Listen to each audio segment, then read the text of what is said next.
Estamos reunidos con toda mi familia, almorzando como un día cualquiera.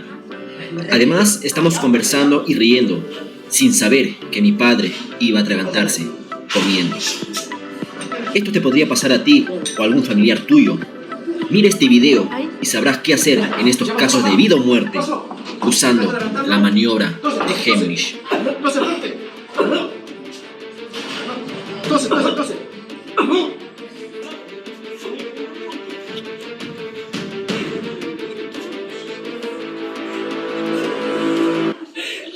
Muy buenas tardes. Hoy vamos a hablar de la maniobra de Heimlich. Pero antes de hablar de esa maniobra de Heimlich, vamos a hablar de un término que se llama OBASE. ¿Qué significa OBASE? Significa obstrucción de la vía aérea por un cuerpo extraño. Y ese cuerpo extraño puede ser de repente un alimento, puede ser las canicas, de repente en un niño o la dentadura de un paciente de adulto mayor. Entonces, el OBASE significa obstrucción de la vía aérea por un cuerpo extraño. Como vimos en el inicio del video, el paciente se estaba atragantando por su propio alimento. En este caso fue un frijol. Entonces, la maniobra que vamos a utilizar para desobstruir ese paciente es la maniobra de Heimlich. ¿En qué consiste esa maniobra de Heimlich? Consiste en compresiones intraabdominales que va a aumentar la presión intraabdominal y a la vez la presión intratorácica, que eso va a permitir la desobstrucción de la vía aérea y permitir la salida del cuerpo extraño por la boca. Entonces, esa maniobra es muy útil justamente para desobstruir a un paciente que tiene una obstrucción completa. Ahora, hay dos tipos de obstrucción. Una obstrucción parcial o incompleta y otra obstrucción total o completa. ¿Cómo nos damos cuenta que la persona todavía tiene una obstrucción parcial? Cuando la persona puede emitir algunas palabras o algunos sonidos. En este caso, todavía el paciente puede pasar aire a su vía respiratoria, es decir, a los pulmones. Ahora, una persona que tiene una obstrucción total, el paciente prácticamente no puede emitir ni una palabra ni un sonido. ¿Por qué? Porque el paciente prácticamente ya no puede pasar aire a su vía respiratoria, el paciente se va a desvanecer. Ahora, para realizar la maniobra vamos a pedir el apoyo de una persona, por favor. Entonces, con el paciente vamos a simular de repente que, por ejemplo, ha tenido un atragantamiento. Primero vamos a ver qué hacemos cuando un paciente tiene una obstrucción parcial. Cuando hay una obstrucción parcial, como había mencionado, el paciente todavía puede emitir palabras. Entonces, por ejemplo, simulando que el paciente se ha atragantado por un cuerpo extraño, el paciente lo que va a hacer es llevar las manos hacia la garganta. Ese es el signo mundial del atragantamiento. Entonces estamos viendo que el paciente se está atragantando. Entonces lo que vamos a hacer a veces, por ejemplo, aunque parezca tonto, hay que preguntarle al paciente, ¿te estás atragantando? Entonces el paciente de repente puede emitir algunas palabras, en la cual es un indicativo que el paciente tiene una obstrucción parcial. Entonces siempre hay que preguntar al paciente, por ejemplo, que se está atragantando, ¿te estás atragantando?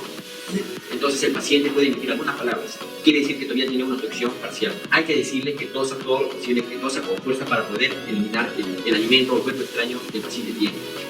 Entonces nosotros, por ejemplo, estamos acá, el paciente se está atragantando. Lo que vamos a hacer es, por ejemplo, acercarnos y decirle al paciente, ¿te estás atragantando? Sí. Entonces hay que decirle que tosa.